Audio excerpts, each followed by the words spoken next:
नमस्कार दोस्तों, स्वागत है डेली स्टडी में। इस वीडियो में बिहार पुलिस कांस्टेबल के लिए मिक्स क्वेश्चंस लेकर आया हूं, जिनमें कि आपको एक दो प्रश्न बिहार स्टैटिक्स का भी मिल जाएगा। और ये वीडियो रोज रात 7 बजे आती है। और आपको बता दें कि इसके बाद 8 बजे हम एक प्रैक्टिस सेट लेकर आते हैं, जिनमें कि आपको बिना सॉल्यूशन के शॉर्ट में आंसर बताते हैं, जिनमें कि आप प्रैक्टिस कर सकते हैं कि आप कितना अच्छे से पढ़ चुके हैं। तो 8 बजे वाली वीडियो जरूर देखा कीजिए, वो काफ़ी हेल्पफुल आपके लिए होगा। तो चलिए शुरू करते हैं।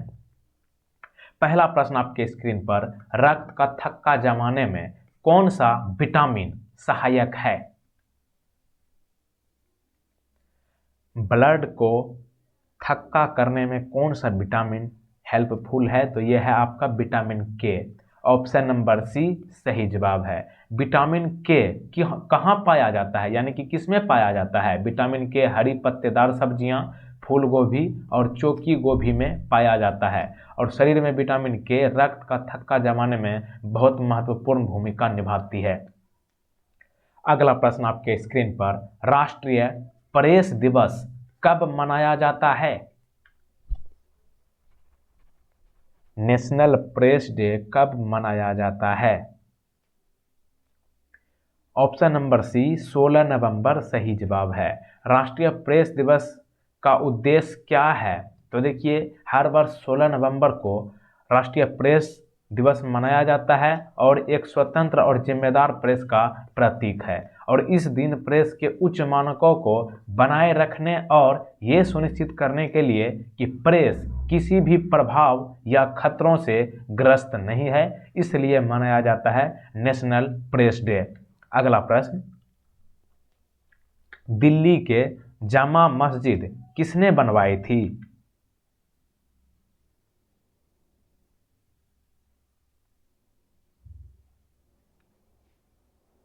कंफ्यूज हो गए ना? ऑप्शन नंबर डी है, इनमें से कोई नहीं। कभी कभी मैं ऑप्शन जानबूझ के नहीं लिखता हूं ताकि आप लोग कंफ्यूज हो जाइए, लेकिन आप लोग ध्यान से कीजिएगा तो आराम से कर लीजिएगा।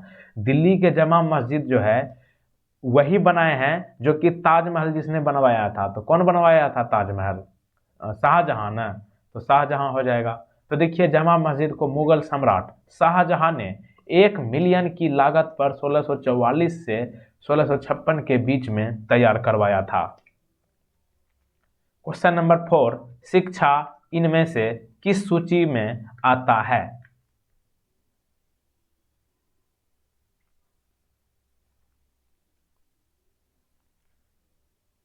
शिक्षा समवर्ती सूची के अंतर्गत आता है। ऑप्शन नंबर ए सही जवाब है। संविधान में कितने सूची है? 3। कौन कौन? पहला है संघ सूची, दूसरा है राज्य सूची और तीसरा है समवर्ती सूची। संघ सूची क्या होता है? ये केंद्र सरकार के लिए होता है, यानी कि केंद्र सरकार से जितना भी काम होता है ये संघ सूची के अंतर्गत हो गया। और राज्य सूची राज्य से स्पष्ट है, ये राज्य सरकार का होगा, यानी कि राज्य सरकार के अधीन आता है। और समवर्ती सूची जो है दोनों के अंतर्गत आता है, यानी कि संघ और राज्य, मतलब केंद्र और राज्य का मिला हुआ काम को समवर्ती सूची कहते हैं। संघ सूची यानी कि केंद्र सरकार के लिए कितने विषय हैं? 100 है, जिनमें कि मूल रूप से 97 है। राज्य सरकार के लिए कितना है?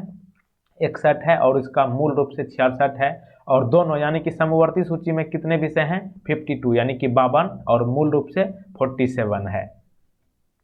क्वेश्चन नंबर 5, भारत के मुख्य चुनाव आयुक्त को कार्यालय से किसके द्वारा हटाया जा सकता है? मुख्य चुनाव आयुक्त मतलब चीफ इलेक्शन कमिश्नर।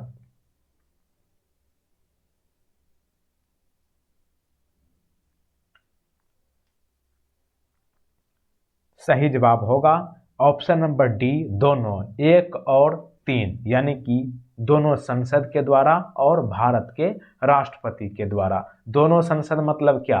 राज्यसभा और लोकसभा के मिलने के बाद इसे जो है हटाया जा सकता है। और राष्ट्रपति के द्वारा भी कभी भी हटा सकते हैं। जी नहीं भाई, कुछ न कुछ फॉल्ट या फिर त्रुटियां पाने के पश्चात ही आप हटा सकते हैं। ऐसा नहीं कि जब मन में आया हम राष्ट्रपति बन गए, तो जब मन में आया तो हम चीफ इलेक्शन कमिश्नर को तुरंत हटा देंगे। ऐसा नहीं होता है।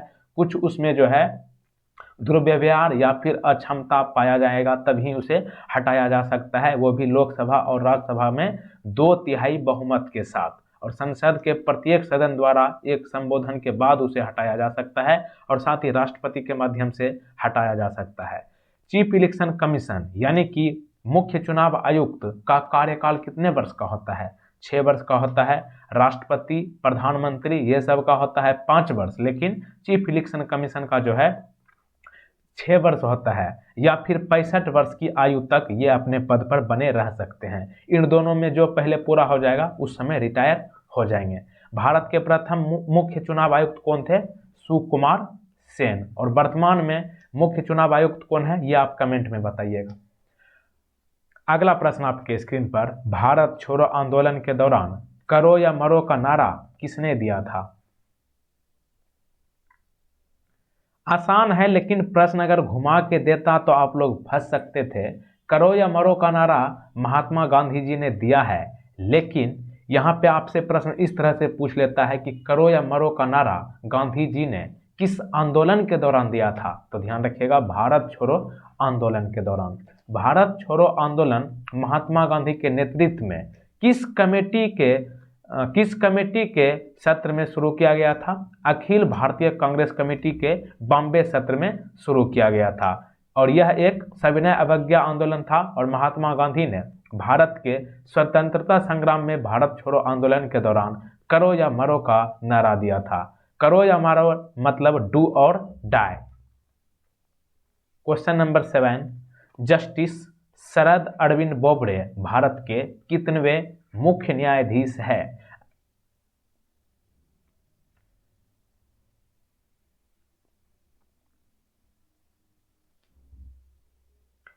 ऑप्शन सी 47वें, ऑप्शन नंबर सी सही जवाब है। तो देखिए, जस्टिस शरद अरविंद बोबड़े 47वें नंबर के चीफ जस्टिस ऑफ इंडिया है और इन्होंने कब शपथ ली? 18 नवंबर 2019 को। आपको ये महीना और वर्ष याद रखना है, तारीख उतना इम्पोर्टेंट नहीं है। और इसे शपथ किसने दिलाई थी? राष्ट्रपति रामनाथ कोविंद के माध्यम से। और इन्होंने किसको परिवर्तन किया, मतलब किसकी जगह लिया? रंजन गोगोई को स्थान पर आए हैं। और सुप्रीम कोर्ट के न्यायाधीश की कितने वर्ष की आयु प्राप्त होने के बाद सेवानिवृत्त होते हैं? 65 वर्ष की आयु होने के बाद। और ये उच्चतम न्यायालय के न्यायाधीशों के लिए कोई निश्चित कार्यकाल नहीं होता, यानी कि कोई समय सीमा नहीं की गई है, लेकिन 65 वर्ष की आयु प्राप्त करने के बाद सेवानिवृत्त हो जाते हैं। और किस अनुच्छेद के तहत सर्वोच्च न्यायालय के न्यायाधीशों की नियुक्ति और हटाने की प्रक्रिया का प्रावधान है? 124 में, 124, ये भी पूछा गया है। अगला प्रश्न आपके स्क्रीन पर, किस रूप में वेब पेज को सेव किया जाता है? वेब पेज मतलब समझ रहे होंगे, अगर आप गूगल क्रोम या फिर कहीं भी जा कर के आप वेबसाइट को सर्च करते हैं या फिर कुछ भी, तो आप उस वेबसाइट को सेव करना चाहते हैं तो किस फॉर्मेट में सेव होगा, ये आपसे पूछना चाह रहे हैं।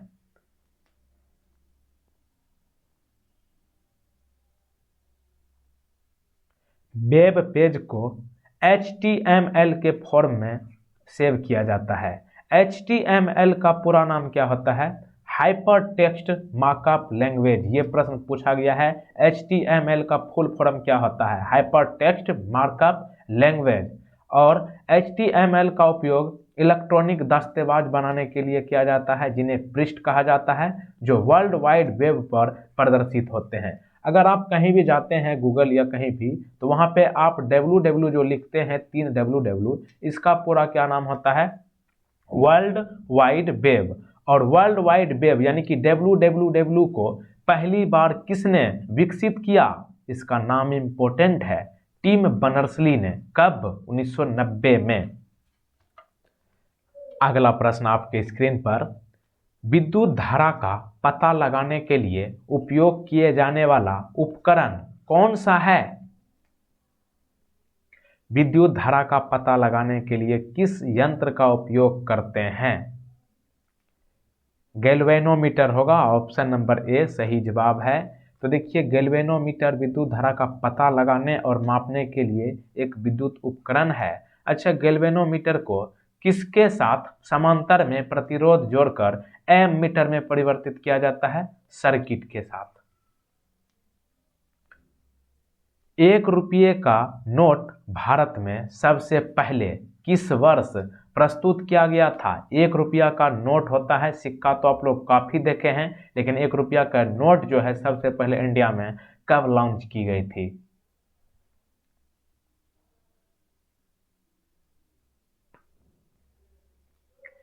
देखिए 1919 में जालियांवाला बाग हत्याकांड हुआ था। ठीक इसके 2 वर्ष पहले यानी कि 1917 में 1 रुपये का नोट सबसे पहले इंडिया में लॉन्च किया गया था। अच्छा, पहला 1 रुपया का नोट किसके द्वारा छापा गया था? इंग्लैंड के द्वारा, और भारत में 30 नवंबर 1917 को जारी किया गया था। अच्छा, 1 रुपये के नोट पर किसके हस्ताक्षर होते हैं? बहुत इंपॉर्टेंट, इसे आप कई स्टार दे सकते हैं क्योंकि यह बहुत बार पूछा गया है।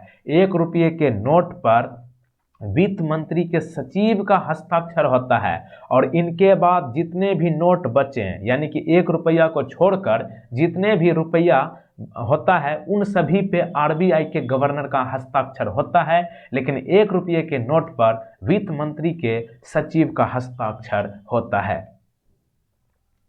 क्वेश्चन नंबर 11, सांची स्तूप का निर्माण किसने कराया था?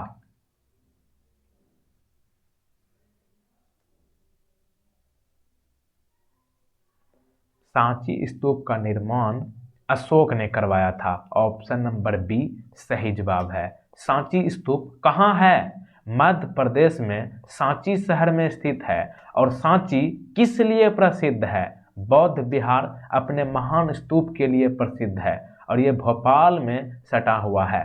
और भारत में सबसे पुरानी शिला संरचना कौन है? यही है सांची स्तूप, और इसे मूल रूप से 3री शताब्दी ईसा पूर्व में सम्राट अशोक महान द्वारा निर्मित करवाया गया था, और ये एक यूनेस्को का विश्व धरोहर स्थल है। तो ध्यान रखिएगा, सांची स्तूप अशोक ने तैयार करवाया था। अगला प्रश्न, ऑर्निथोलॉजी किसका अध्ययन है? ऑर्निथोलॉजी में किसका अध्ययन करते हैं? पक्षी का करते हैं। ऑप्शन नंबर डी सही जवाब है। पक्षी के अध्ययन को ऑर्निथोलॉजी कहा जाता है, और पक्षी विज्ञान जो है जीव विज्ञान का एक हिस्सा है, और इसमें पक्षियों का अध्ययन किया जाता है। और ऑर्निथोलॉजी प्राचीन ग्रीक शब्द से लिया गया है। डायरेक्ट प्रश्न पूछा जाएगा कि ऑर्निथोलॉजी जो है किस शब्द से लिया गया है? ग्रीक शब्द से। अगला प्रश्न आपके स्क्रीन पर, मैकमोहन रेखा किन 2 देशों के बीच है?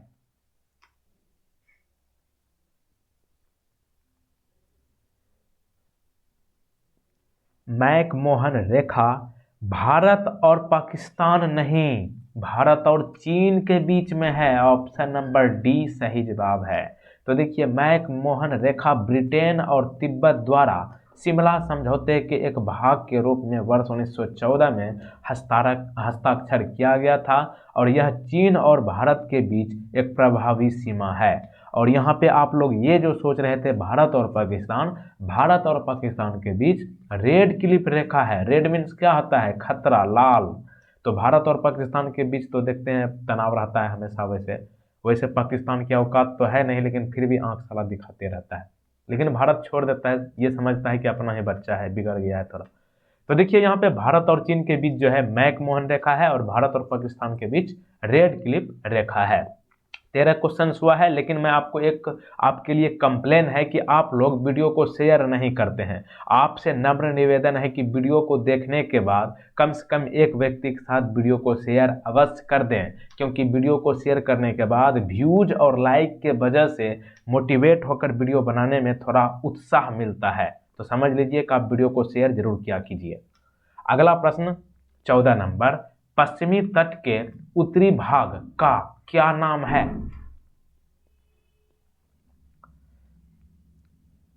पश्चिमी तट के उत्तरी भाग को क्या कहा जाता है? कोंकण तट कहा जाता है। Option number C. तो देखिए, कोंकण तट भारत के पश्चिमी समुद्र तट का एक बीहर खंड है, और इसकी कुल लंबाई कितनी है? समुद्र तट ये कोंकण का जो है 720 किलोमीटर है। और कोंकण तट जो है कौन कौन राज्य से लगती है? कर्नाटक, गोवा और महाराष्ट्र, यानी कि 3 राज्य से लगती है। क्वेश्चन नंबर 15, जहाजों का निर्माण और आवागमन किस पर आधारित है? सिद्धांत मतलब जहाजों का निर्माण और आवागमन किसने दिया है? आर्किमिडीज सिद्धांत है, ऑप्शन नंबर ए सही जवाब है।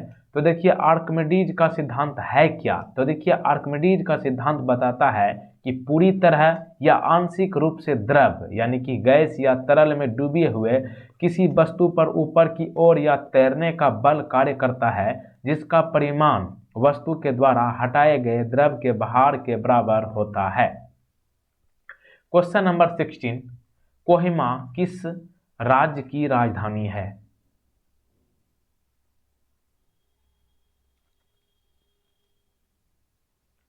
कोहिमा नागालैंड की राजधानी है, ऑप्शन नंबर ए। इनके अलावा आइजोल किस राज्य की राजधानी है? मिजोरम की। अगरतला किस राज्य की राजधानी है? त्रिपुरा की।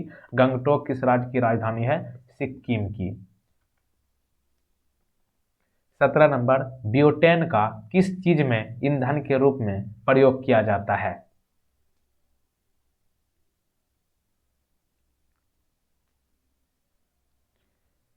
ट्रिक याद है क्या बताया था कि ऑप्शंस अगर आपको 4 में ये मिले उपयुक्त सभी तो आप 99% आंसर कर सकते हैं, एक चांस ले सकते हैं, यह अधिकतम सही होता है। तो देखिए ब्यूटेन का प्रयोग जो है सिगरेट लाइटर, पोर्टेबल स्टोव और एरोसोल में प्रोपेलेंट के रूप में किया जाता है, यानी कि ऑप्शन डी यहाँ पे सही जवाब है। तो देखिए ब्यूटेन एक हाइड्रोकार्बन है और एक अत्यधिक ज्वलनशील रंग रहित बिना गंध आसानी से तरलीकृत गैस है और यह आमतौर पर सिगरेट लाइटर और पोर्टेबल स्टोव के लिए ईंधन के रूप में उपयोग किया जाता है।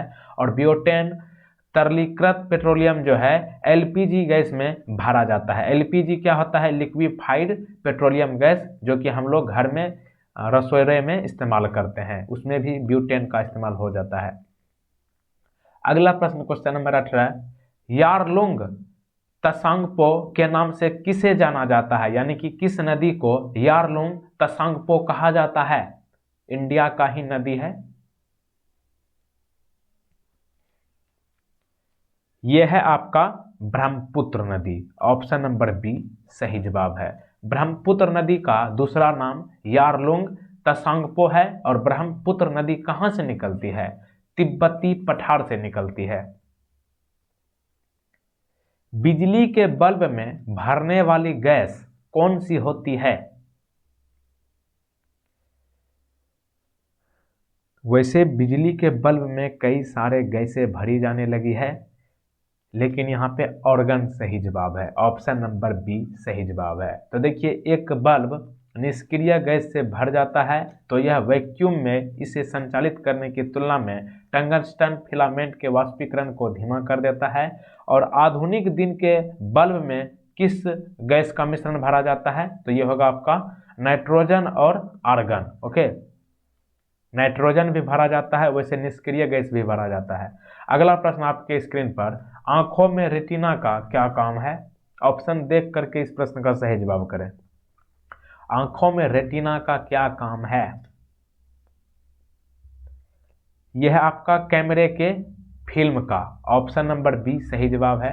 रेटिना का काम जो है उस रोशनी को पकड़ना है जिसे लेंस ने फोकस किया है और उस रोशनी को सामान्य चिन्हों में बदलकर दिमाग में दृष्टि की पहचान के लिए संकेत भेजना होता है। ओके, क्वेश्चन नंबर 21, चोल राजाओं में सबसे महानतम राजा किसे माना जाता है? चोल राजाओं में सबसे महानतम राजा किसे माना जाता है? यह है आपका करिकाला, ऑप्शन नंबर सी सही जवाब है। तो देखिए चोल मंडलम किसे कहा जाता है? चोल साम्राज्य को कहा जाता है और चोल साम्राज्य की राजधानी कहां पर बनाई गई थी? उरैयर, उरैयर। ओके, और महानतम राजा करिकाला थे। क्वेश्चन नंबर 22, अंग्रेजों ने गांधी जी को क्या शीर्षक दिया था जिसे गांधी जी ने त्याग दिया था?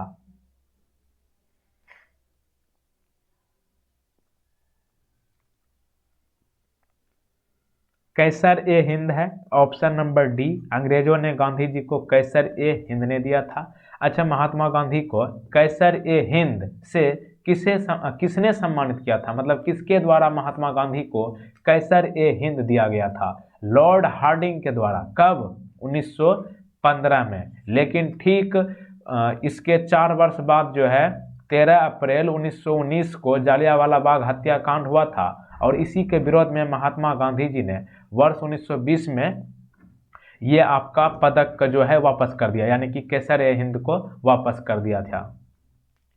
क्वेश्चन नंबर 23, नेताजी सुभाष चंद्र बोस संग्रहालय का उद्घाटन किस शहर में हुआ था? नेताजी सुभाष चंद्र बोस म्यूजियम का उद्घाटन भारत के किस शहर में हुआ? यह है आपका राजधानी दिल्ली। Option number A. किसने किया था उद्घाटन? प्रधानमंत्री नरेंद्र मोदी ने दिल्ली के लाल किले में नेताजी सुभाष चंद्र बोस संग्रहालय का उद्घाटन किया। अगला प्रश्न आसान है। भारत का कौन सा राज्य बिहार के अधिकांश जिलों के साथ अपनी सीमा साझा करती है? यानी कि बिहार के साथ भारत का कौन सा राज्य सबसे ज्यादा सीमा साझा करती है?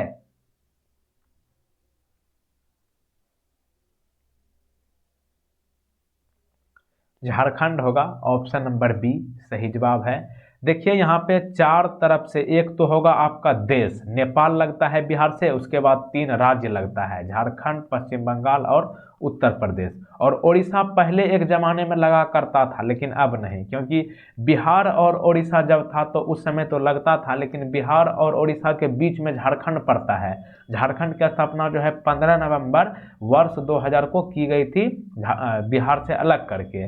अब जो है बिहार से 3 राज्य और एक देश अपनी सीमा साझा करती है, जिनमें कि नेपाल से बिहार का कितना जिला सीमा साझा करती है? 7 जिला। और पश्चिम बंगाल के साथ कितना जिला साझा करती है? 3 जिला। और उत्तर प्रदेश के साथ 7 जिला और झारखंड के साथ 8 जिला। सबसे ज्यादा झारखंड के साथ है 8 जिला। क्वेश्चन नंबर 25, बिहार दिवस कब मनाई जाती है? When is Bihar day celebrated? Bihar दिवस कब मनाई जाती है? तो ये तो आप लोग को आसानी से पता होना चाहिए, 22 मार्च को मनाते हैं। ऑप्शन नंबर ए सही जवाब है।